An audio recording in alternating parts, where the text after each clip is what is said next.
This is one of Cluny the Scourge's Rome Total War battle videos. I'm playing as Germania. I've taken 6 units of Knight Raiders, 2 units of Chosen Archers, 2 of Chosen Axemen, 2 Berserkers, 1 Screeching-women unit, who you can hear already screeching enthusiastically, and 1 unit of War Dogs. I've taken no cavalry. That's because there's quite a lot of woodland on this map, and it's my intention to fight entirely within the tree line if that's possible. That way my barbarian infantry will gain a combat bonus, and any enemy cavalry used will suffer a combat penalty.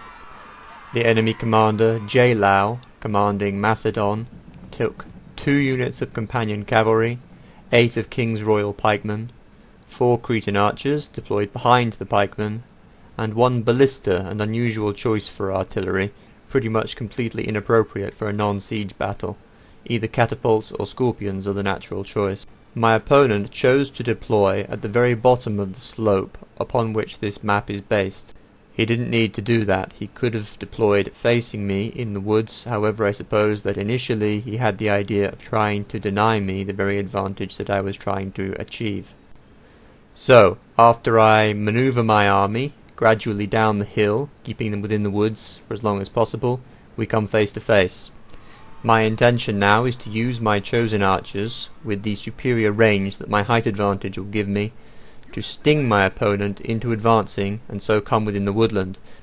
He could have withdrawn back here once he saw me trying to keep within the woodland and so guessed my plan. I would have had little choice but to come after him and so lose the advantage of being within the trees. However, he chooses to take the bait and follow me into the woods. He's neglected to deploy his Cretan archers on loose formation, which means he's taking more casualties than he needs to at this point from my bowmen. He may outnumber my archers, but mine will be receiving a cover bonus from fire since they are still within the trees. My enemy panics and tries to send his cavalry in to sweep away those archers. I simply rush my infantry forward, and by sheer weight of numbers, combined with the penalty that the horse is facing from fighting within the trees, I smash them immediately. My brave soldiers, scorning shirts, proud in their barbarous armpit sweat, possibly wanting to show off their biceps to the screeching women behind, have no fear of these civilized Macedonian dogs. I withdraw my army further back into the forest, so that as the enemy approaches they become ever more fully within the trees, and I can be certain that even as I make outflanking maneuvers, I'm still going to be fighting with the combat bonus. My enemy fouls his phalanx line, making it even easier for me. Instead of selecting them all, holding down Alt and ordering them forward in one wave, he gives early attack orders against specific units, causing them to separate and form gaps. Not everything went my way, however. As you can see here, my berserkers unexpectedly went berserk at an inopportune moment, plunging straight into the enemy phalanx line. They forced my hand and I had to strike earlier than I had expected. Now my main battle plan came into effect, as I made sweeping maneuvers around the flanks with Knight Raiders, who with their fast moving trait are ideally suited for that purpose. I now plan to concentrate all of the fear-inducing effects available to a Germanian army against the enemy left, that is their right, where their general is located. These troops are now being affected by frightened by dogs, dismayed by screeching women, frightened by berserkers, frightened by Knight Raiders, and soon frightened by fire attack from my archers simultaneously, coupled with their flanks being enveloped, and the armor-penetrating capability of the Chosen Axemen's attacks, and the combat bonus that I get from fighting in the woods. I will now do everything necessary to stop the mad scheming of the Macedonian invaders, even at the cost of my life.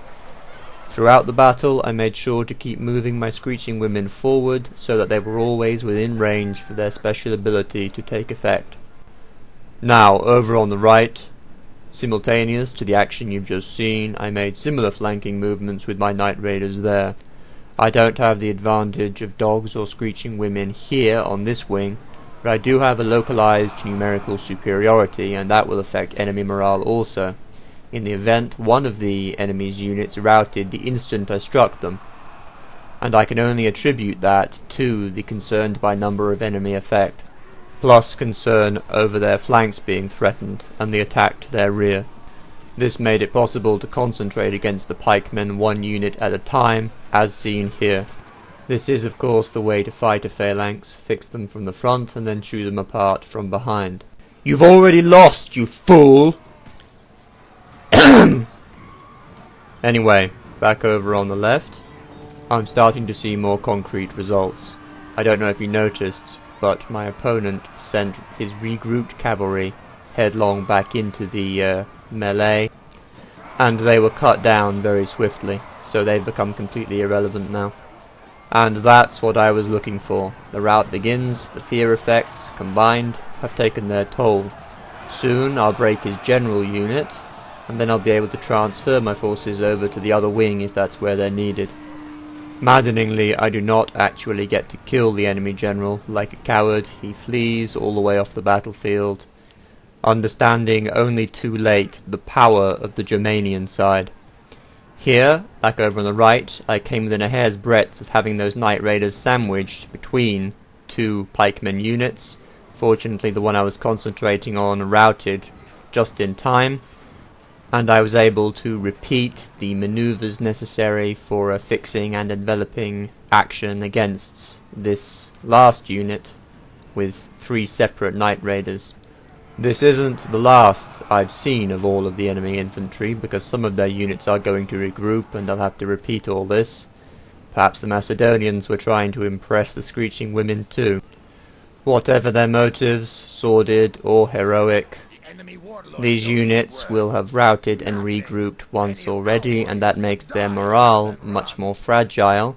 Presently it will be the enemy archers that are much more significant to me. I have no cavalry to chase them down with, as you know. I have only my own bowmen, and fast-moving Night Raiders who, however, will be suffering from higher fatigue levels by this time, and so will be much slower, whereas the archers will be more or less fresh. Set to skirmish mode then, I'm going to have a great deal of difficulty in catching these troops. At the same time, however, they are unlikely to be able to do much to me either. So, those regrouped infantry I mentioned, who are from the enemy left by the way, their right, heading back into the woods, unwisely, they would have done much better to withdraw all of their soldiers, archers and pikemen together, back toward the sea, and then made a last stand on level ground. Instead, they're simply marching back into the woods for more of the same. Now, my opponent's ballista has done more or less nothing throughout this battle. Here you see that they finally managed to kill one man with one burning bolt. It's unlucky for him, but on the broader scale of things, I don't think it really matters that much. That was the entire contribution that the ballista had to this battle. Still, the things are cheap. Now, like a horde of crazed lumberjacks on methamphetamines, these chosen axemen stalk through the woods on flanking maneuvers around these phalanxes, presumably having mistaken these Macedonian soldiers for trees. With their flanks threatened and affected by screeching women and fire attacks, and by the frightened by Night Raiders effect, the regrouped unit routs without even having to engage them in action. Same goes for this unit, which was rushing to support them. And that's the last we're going to see of the Macedonian infantry. The battle is by this time effectively over. However, wearisomely, drearily, instead of simply admitting defeat, my opponent forces me to chase his archers all around the battlefield until both of our forces become exhausted and I'm able to catch him up. I've edited all that out, taking the burden of boredom on myself and sparing it to you. You've no idea how kind I am. Instead, you get to see the killing part, which is the fun part. Fun for you, that is, not for the little men actually getting hatchets stuck in the small of their spines. So how could my opponent have done better?